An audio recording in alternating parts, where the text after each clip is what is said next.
Last week, we talked about the three-step after-sales program, which includes policy reading, servicing, and review, its benefits, and the policy contract. We also mentioned that a policy contract may differ depending on the type of policy. For today's video session, we will look at these differences and how they should be communicated to our customers. Good morning, AXA. My name is Ice from Distribution Learning and Development, and welcome to another edition of Customer Corner, difference between VUL and traditional contracts. Variable Universal Life, or VUL policies, by definition, is a life insurance policy with an investment component. With this in consideration, ibig sabihin, ang contents ng isang VUL policy contract should include definitions about investments. The general provisions of VUL policies are almost the same with traditional policies, except for three components. And these are cooling off period, which simply means that a policy owner may return the policy together with a signed letter of cancellation within 15 days upon the receipt of the e-policy.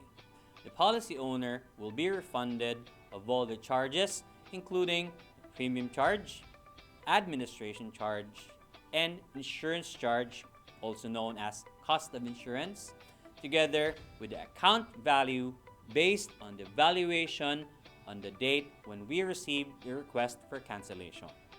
Ibig sabihin, lahat ng charges ay isusole sa isang customer, and the amount of the account value may either go higher or lower than the original amount.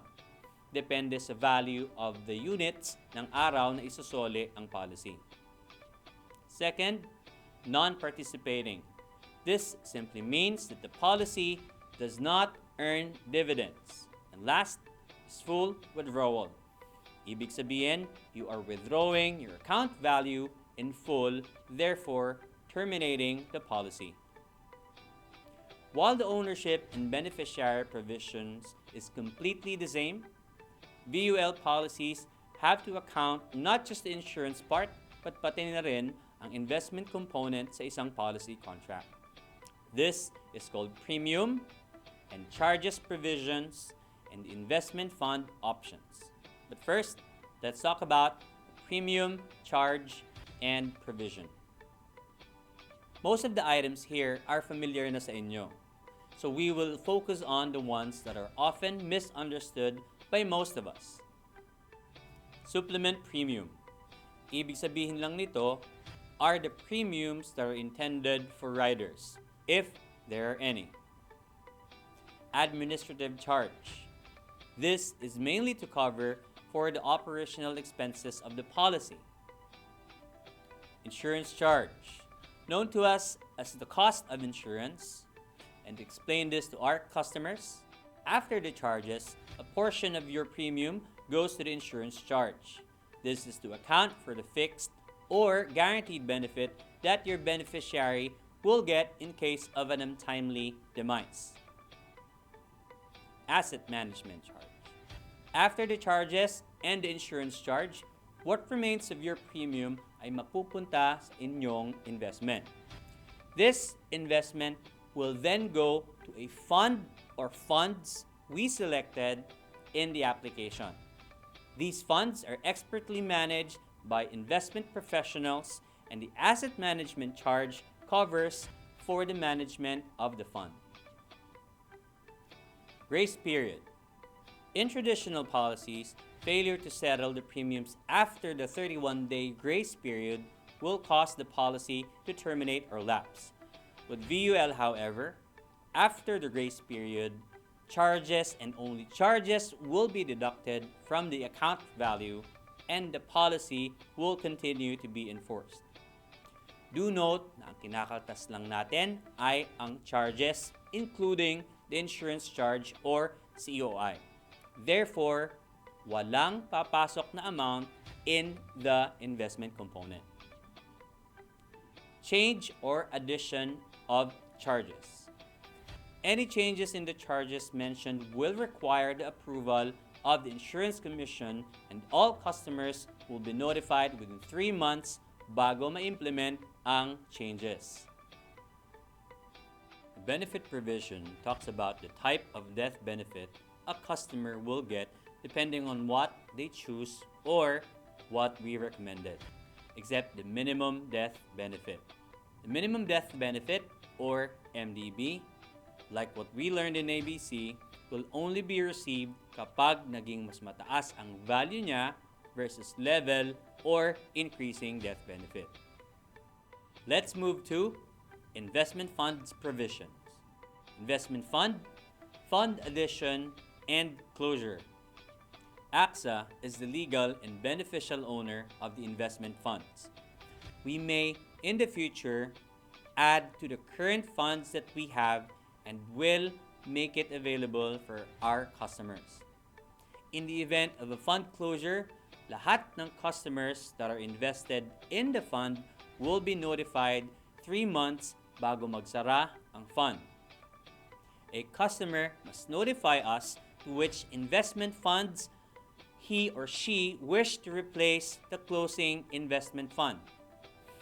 If we do not receive a valid notification from our customers in accordance with our requirements, we will select on the customer's behalf. One or more investment funds may be chosen to replace the closing investment funds. Investment income, expenses, and valuation. All income, gains, and losses will form part of the investment fund. The net asset value, or the value of the fund, including the bid price and the offer price, will be under AXA's discretion. Bid and offer spread means the difference sa pagbili at pagbenta ng units. This difference is deducted by AXA as approved by the Insurance Commission. We may change the bid-offer spread by giving 3 months prior notice or such shorter notice as may be approved by the Insurance Commission.